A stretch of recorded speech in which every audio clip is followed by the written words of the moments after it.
Hello and welcome. My name is Alan, and we are back with more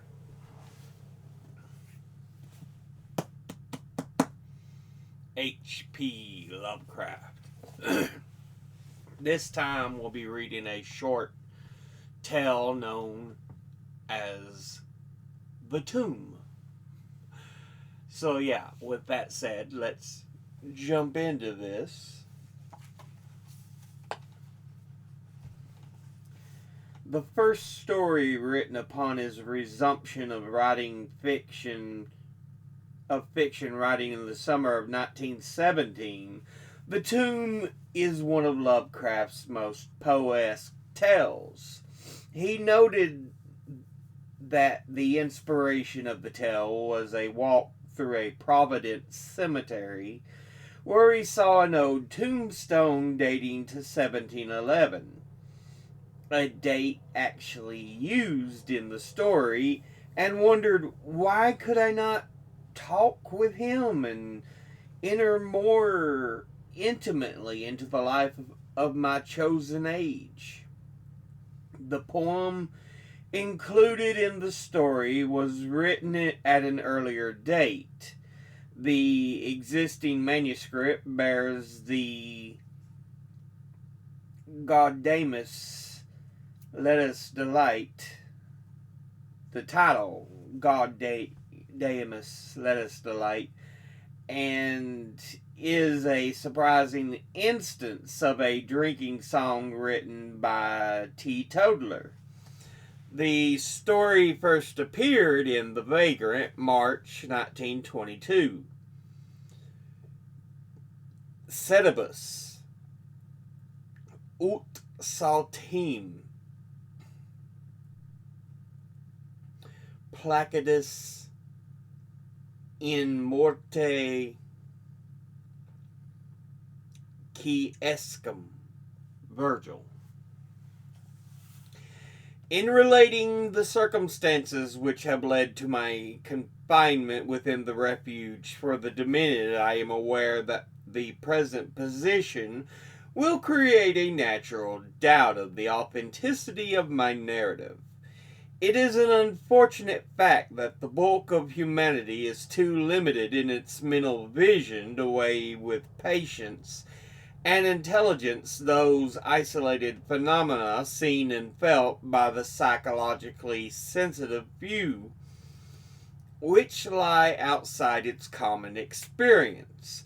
Men of broader intellect know that there is no sharp distinction betwixt the real and the unreal, that all things appear as they do only by virtue of the delicate individual physical and mental media through which we are made conscious of them. But the prosaic materialism of the majority condemns as madness the flashes of supersight which penetrate the common veil of obvious empiricism. My name is Jervis Dudley,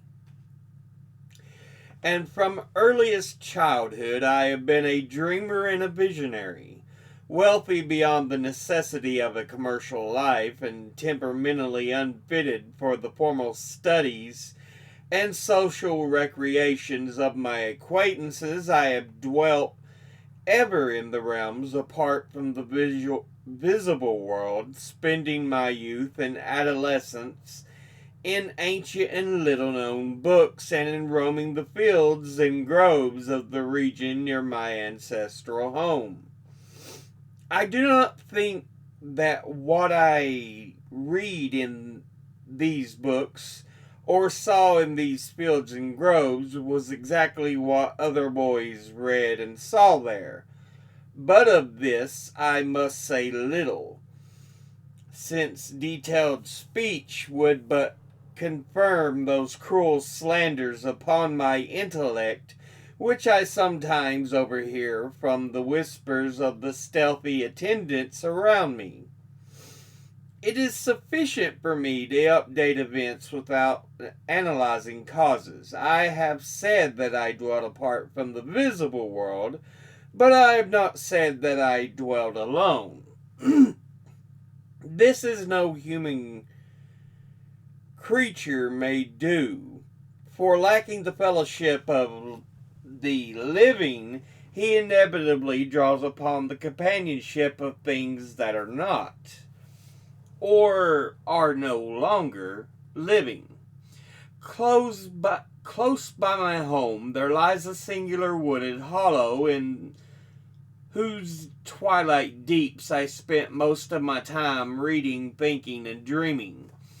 Down its moss-covered slopes, my first steps of infancy were taken,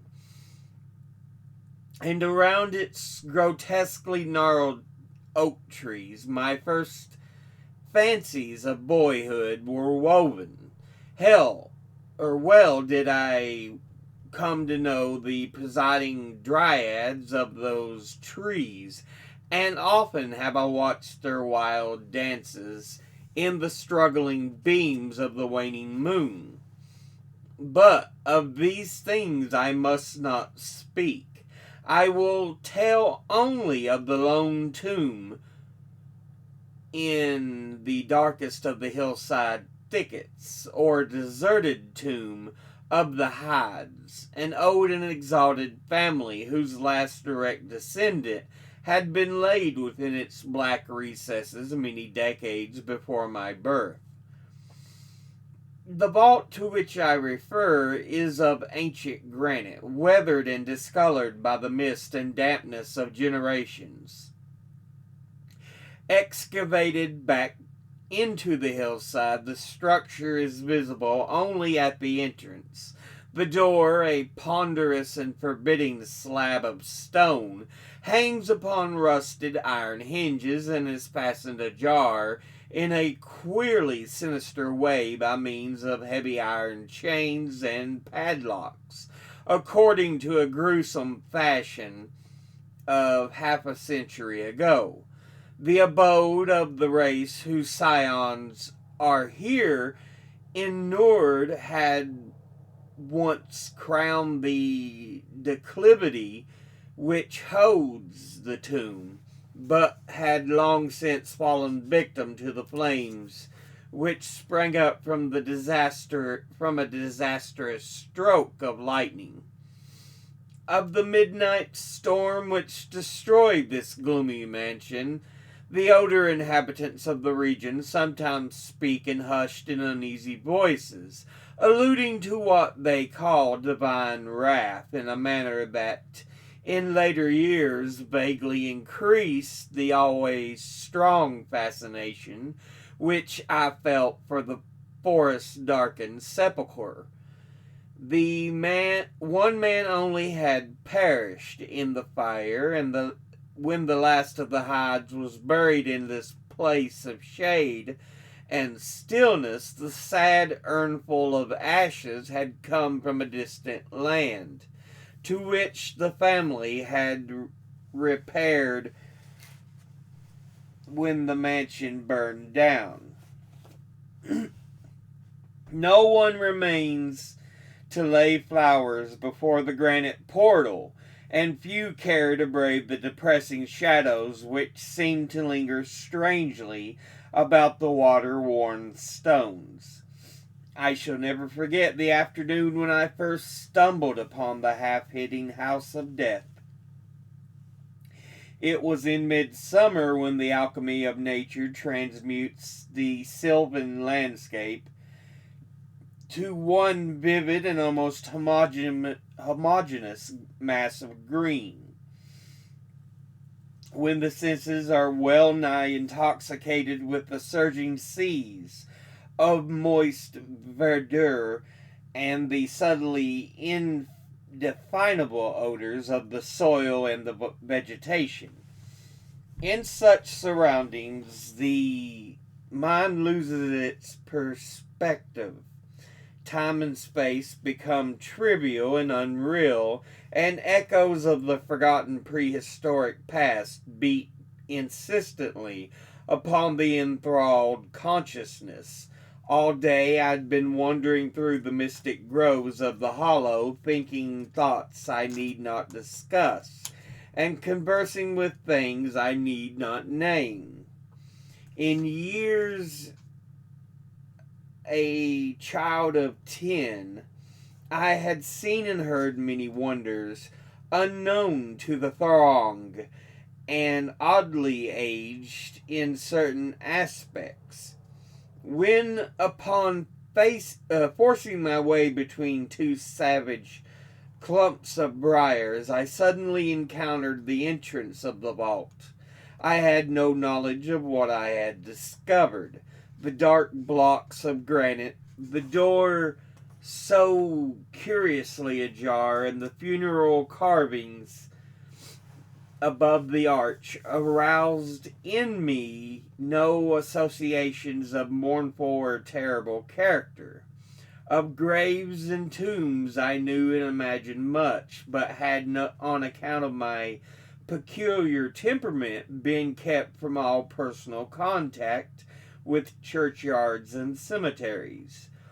The strange stone house on the woodland slope was to me only a source of interest and speculation, and its cold, damp interior, into which I vainly peered through the aperture so tantalizingly left, contained for me no hint of death or decay.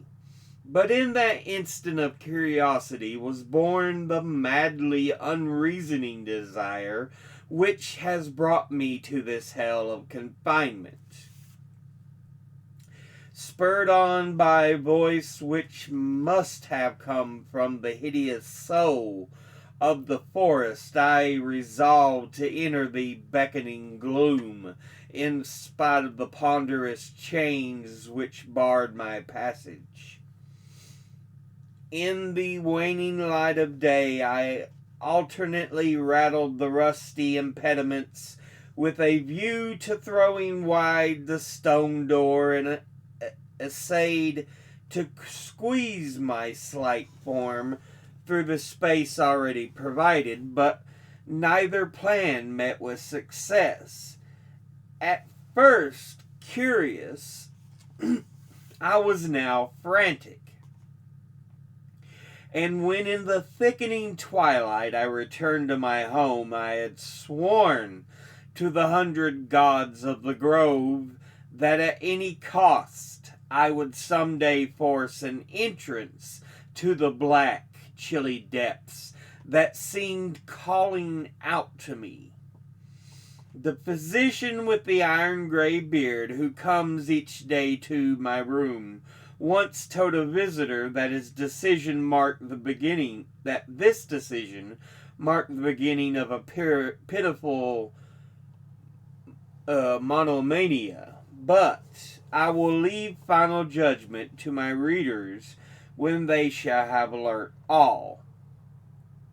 The months following my discovery were spent in futile attempts to force the complicated padlock of the slightly open vault, and in carefully guarded inquiries regarding the nature and history of the structure.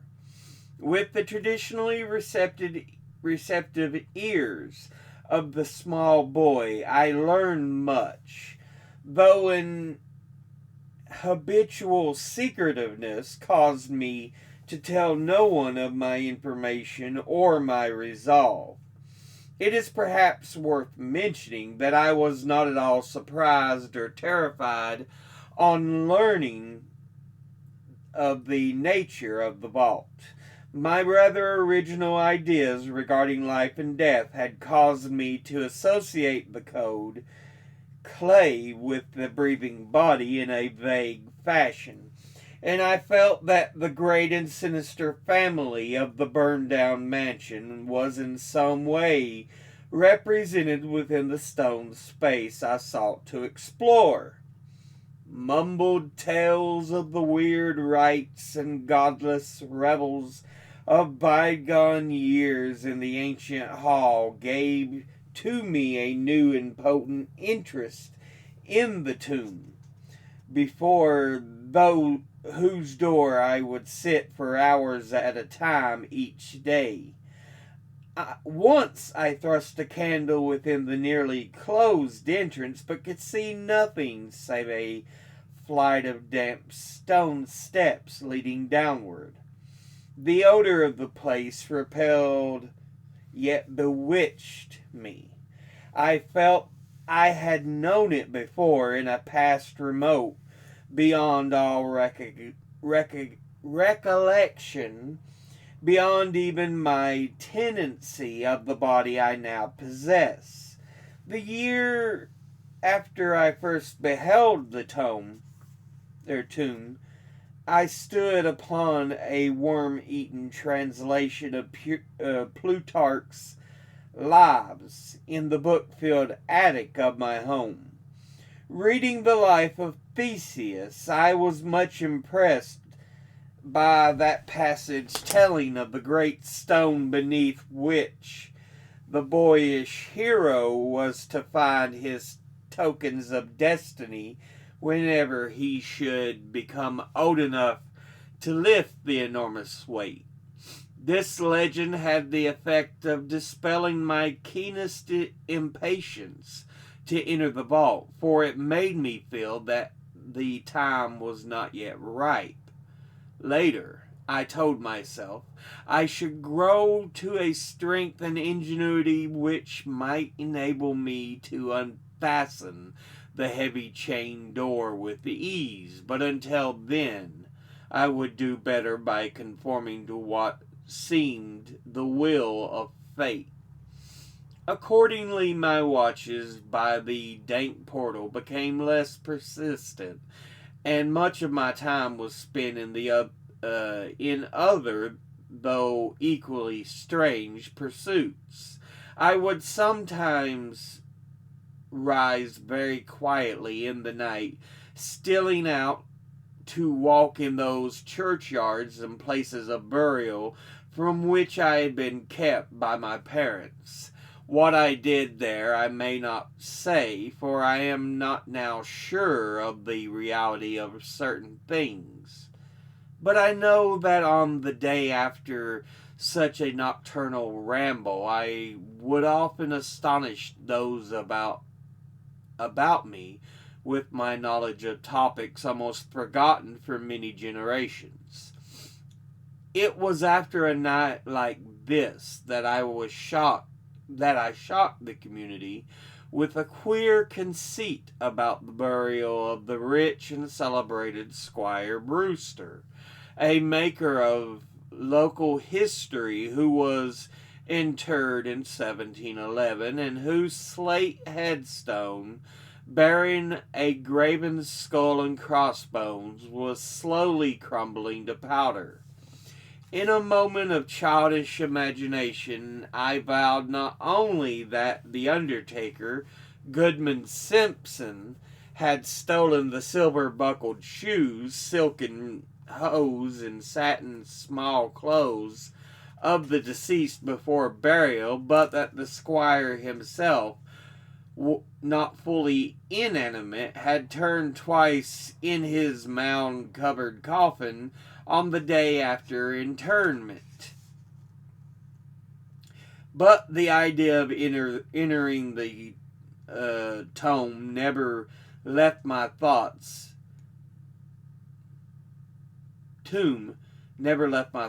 Being indeed stimulated by the unexpected genealogical discovery that my own maternal ancestry possessed at least a slight link with the supposedly extinct family of the Hydes. Last of my paternal race, I was likewise the last of this older and more mysterious line. I began to feel that the tomb was mine, and to look forward with hot eagerness to the time when I might pass within the stone door and down those slimy steps in the dark. I now formed the habit of listening very intently at the slightly open portal, choosing my favorite hours of midnight stillness for the odd vigil.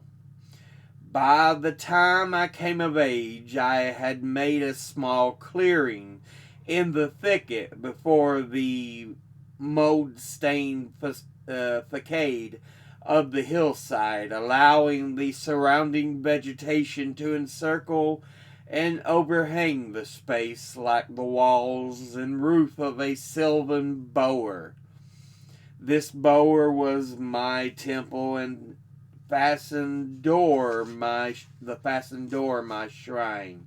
And here I would lie outstretched on the mossy ground, thinking strange thoughts and dreaming strange dreams. The night of the first revelation was a sultry one. I must have fallen asleep from fatigue, for it was with a distinct sense of awakening that I heard the voices. Of those tones and accents I hesitate to speak. Of their quality I will not speak. But I may say that they presented certain uncanny differences in vocabulary, pronunciation, and mode of utterance. Every shade of New England dialect, from the uncouth syllables of the Puritan colonists to the precise rhetoric of 50 years ago, seemed represented in that shadowy colloquy. Though it was only later that I noticed the fact. At the time, indeed, my attention was distracted from this matter by another phenomenon. A phenomenon so fleeting that I could not take oath upon its reality. I barely fancied that as I awoke a light had been hurriedly extinguished within the sunken sepulchre. I do not think I was either astounded or panic-stricken, but I know that I was greatly and permanently changed that night. Upon returning home, I went with much directness to a rotting chest in the attic, where I found the key which next day unlocked with ease the barrier I had so long stormed in vain.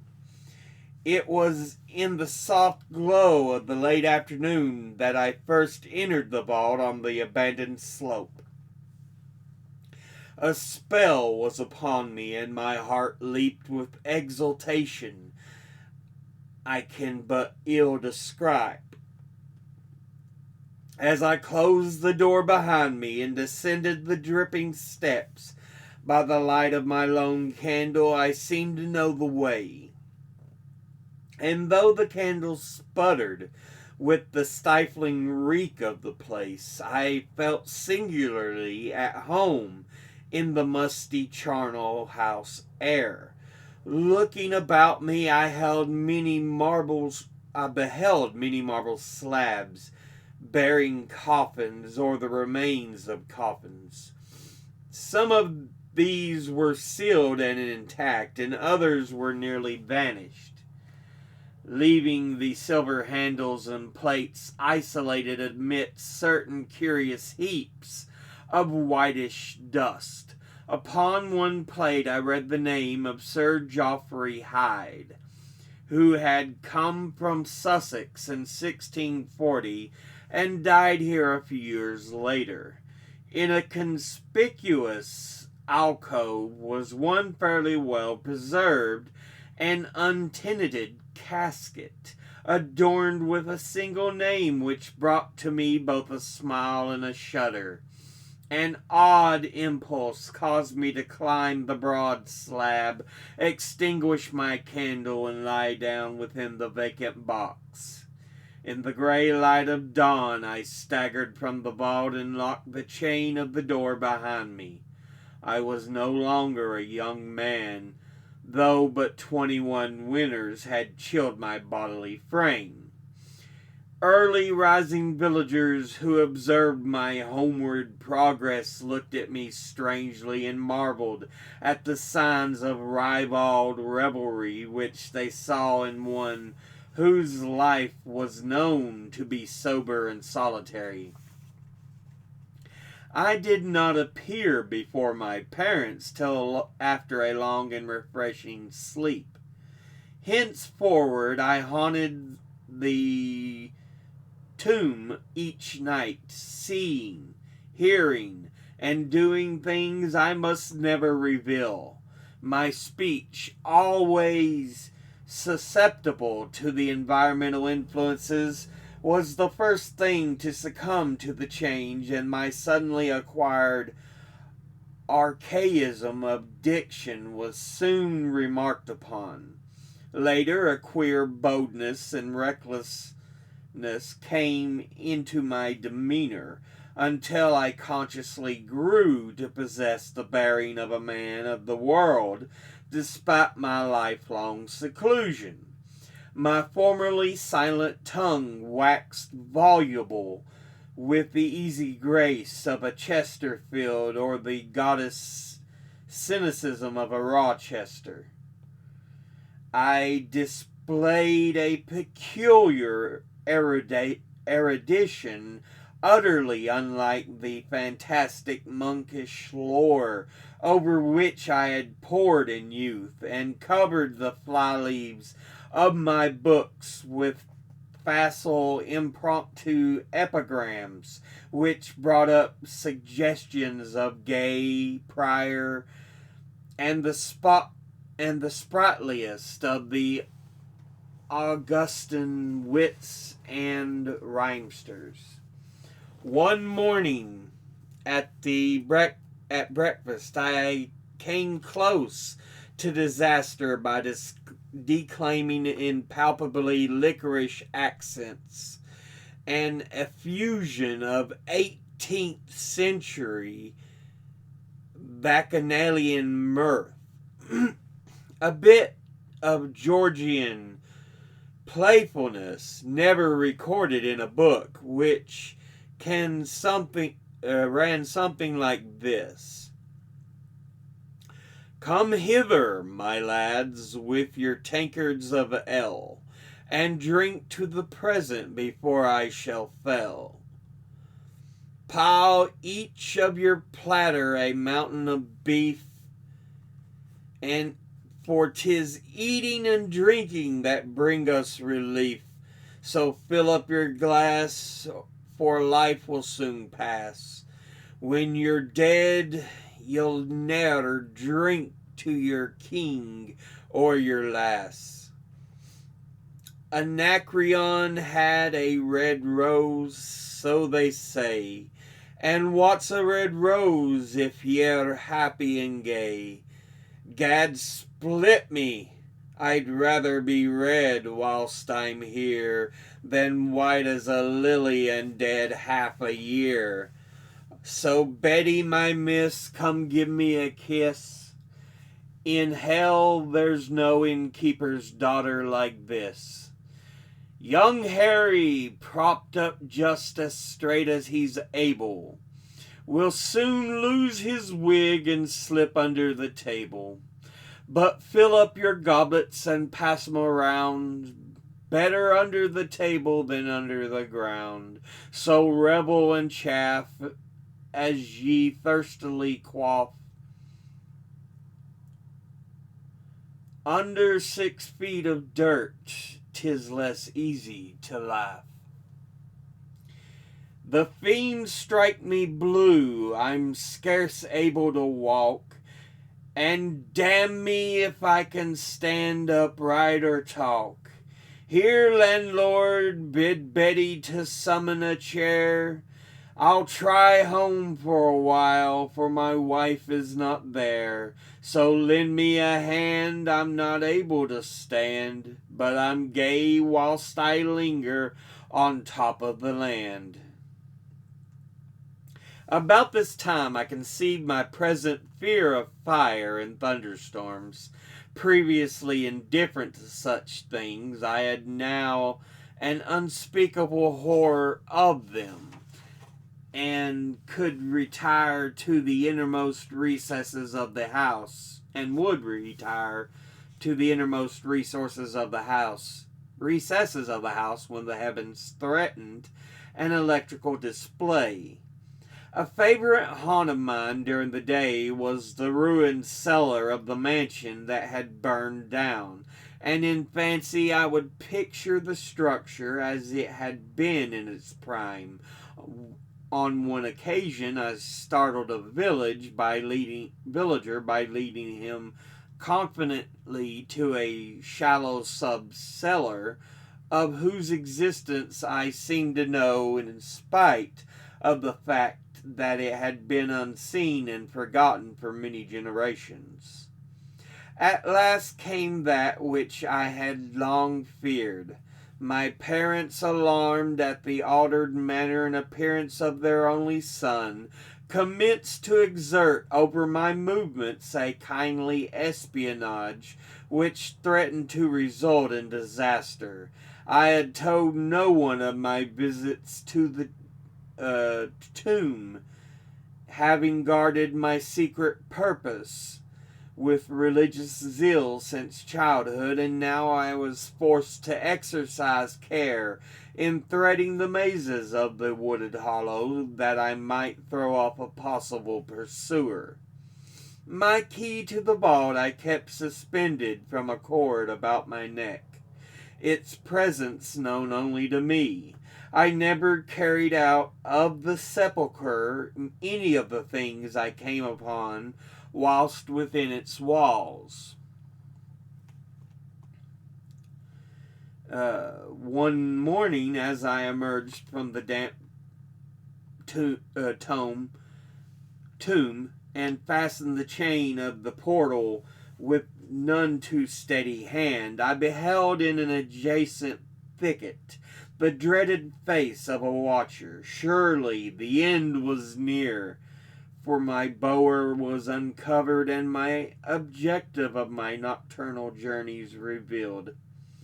The man did not accost me, so I hastened home in an effort to overhear what he might report to my careworn father. Were my sojourns beyond the chained door about to be proclaimed to the world?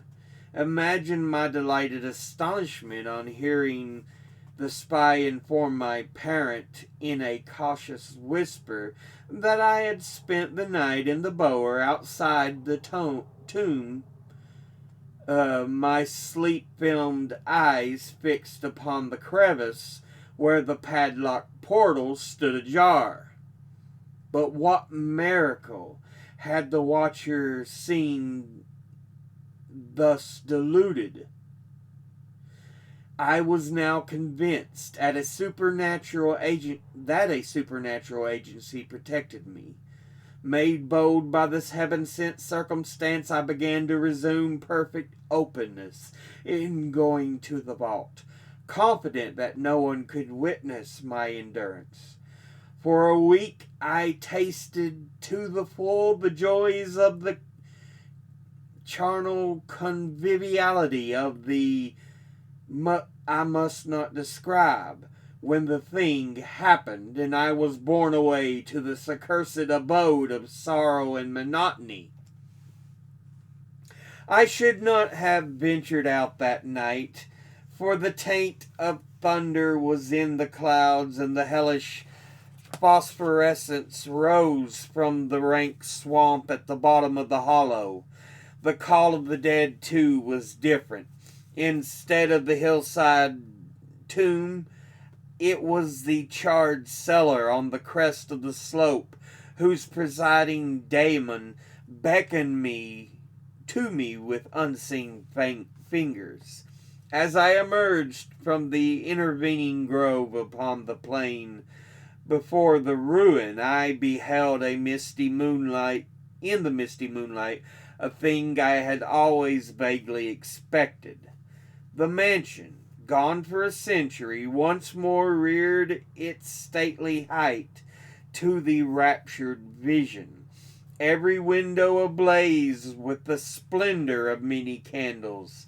Up the long drive rode the coaches of the Boston gentry, whilst on foot came a numerous assemblage of powdered exquisites from the neighboring mansions. With this throng I mingled, though I knew I belonged with the host rather than with the guests.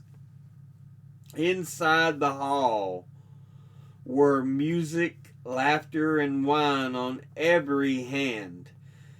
Several faces I recognized, though I should have known them better had they been shriveled or eaten away by death and decomposition.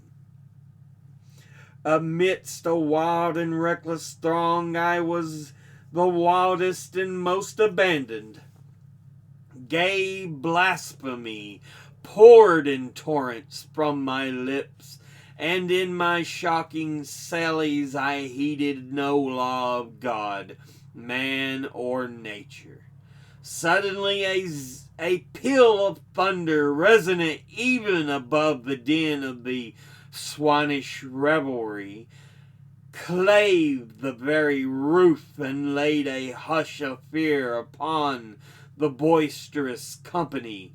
Red tongues of flame and searing gusts of heat engulfed the house, and the roisterers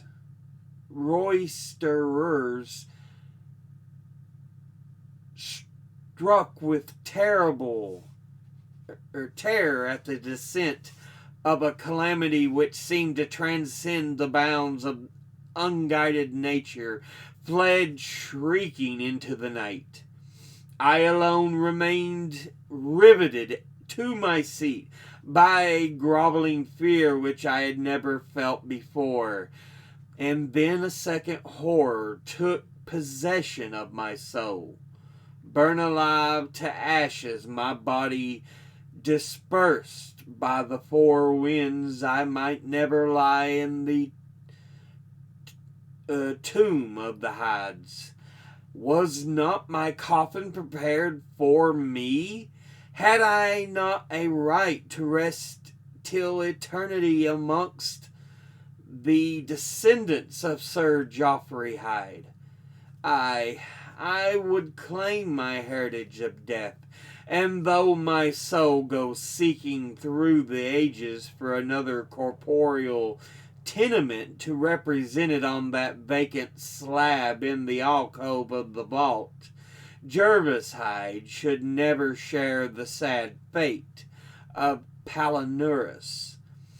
As the phantom of the burning house faded, I found myself screaming and struggling madly in the arms of two men, one of whom was the spy who had followed me to the tomb. Rain was pouring down in torrents, and upon the southern horizon were flashes of the lightning that had so lately passed over our heads. My father, his face lined with sorrow, stood by as I shouted my demands to be laid within the tomb, frequently admonishing my captors to treat me as gently as they could.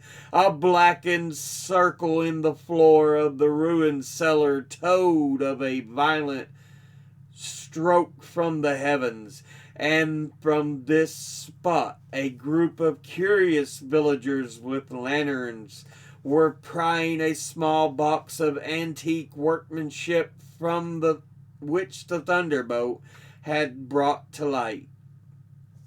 Ceasing my futile and now objectless writhing, I watched the spectators as they viewed the treasure trove, and was permitted to share in their discoveries. The box, whose fastenings were broken by the stroke which had unearthed it, contained many papers and objects of value. But I had eyes for one thing alone. It was the porcelain miniature of a young man in a smartly curled bag wig and bore the initials J.H. The face of such that as I gazed I might well have been studying my mirror. On the following day I was brought to this room before the barred windows, but I have been kept informed of certain things through an aged and simple-minded servitor, for whom I bore a fondness in infancy, and who, like me, loves the churchyard. What I have dared relate of my experience within the vault has brought me only pitying smiles. My father, who visits me frequently, declares that at no time did I pass the chained portal, and swears that the rusted padlock had not been touched for 50 years when he examined it. He even says that all the village knew of my journeys to the tomb, and that I was often watched as I slept in the bower outside, the grim facade of my half-open eyes fixed on the crevice that leads to the interior. Against these assertions I have no tangible proof to offer, since my key to the padlock was lost in the struggle on the night of horrors. The strange things of the past which I learnt during those nocturnal meetings with the dead he dismisses as the fruits of my lifelong and omnivorous browsing amongst the ancient volumes of the family library. Had it not been for my old servant Hiram, I should have by this time become quite convinced of my madness. But Hiram, loyal to the last, has held faith in me, and has done that which impels me to make public at least a part of my story. A week ago he burst open the lock which chains the door of the tomb, perpetually ajar, and descended with a lantern into the murky depths. On a slab in an alcove he found an old but empty coffin, whose tarnished plate bears a single word: Jervis. In that coffin and in that vault they have promised me I shall be buried. So yeah, we'll go ahead and end here, because that is the end of that story. So yeah, we have a man who's locked up in a madhouse, a sanitarium,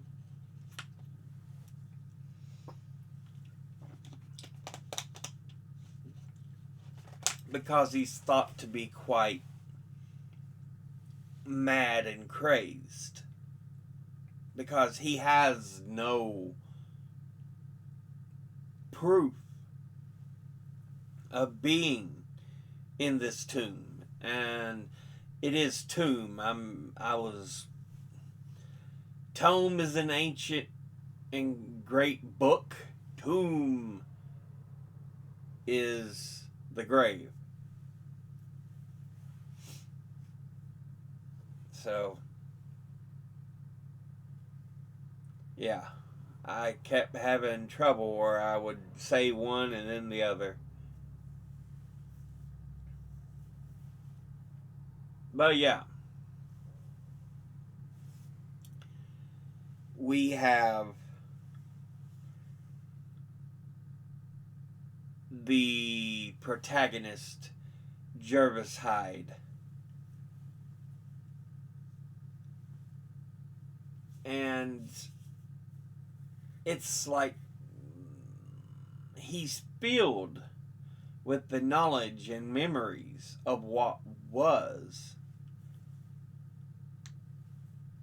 even though supposedly, as of yet, he had not yet died, even though he experiences the lightning strike and takes the lightning strike that killed the one Hyde and destroyed the mansion, and it gives him this huge fear, even though when he was younger he had no such fears.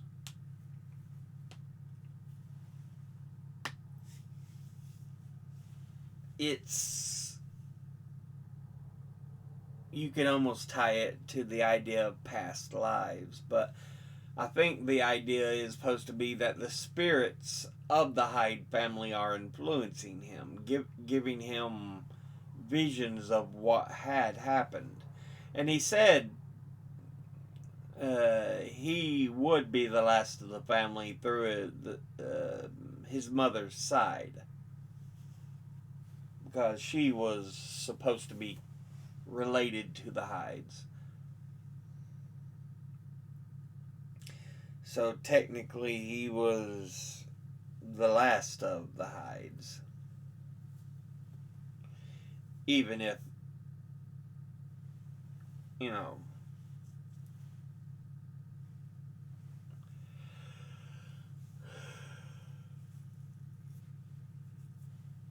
he became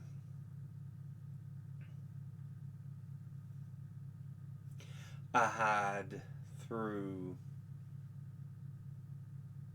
I don't know where I'm going with this. Anyway, yeah. He becomes obsessed with this tomb.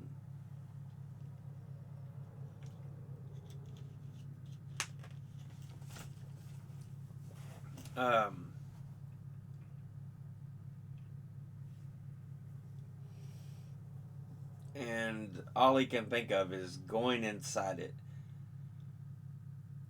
And for him, in his mind, he's gone inside it. He's laid in the coffin. But again, we know the spirits are placing images in his head.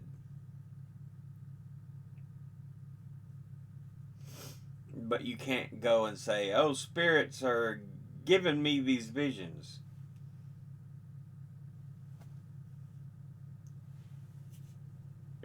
Because you'll end up in the same place anyway.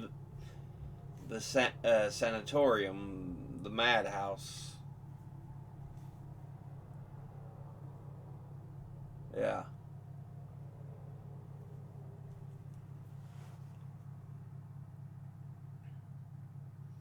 It's a interesting premise. But again, you can definitely see the influence of Edgar Allan Poe's works upon a young H.P. Lovecraft in the way this is written. It's very, you can feel it's very Edgar Allan Poe-esque.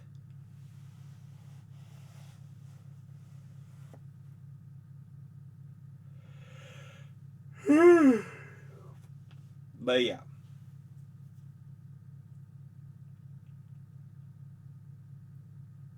I think we'll go ahead and end this episode there. As always, educate thyself. Think, read, study, learn. Someone tells you something you have trouble believing, ask them to cite the sources. Thank you all for watching. I'll see you all in the next one. Until then, later.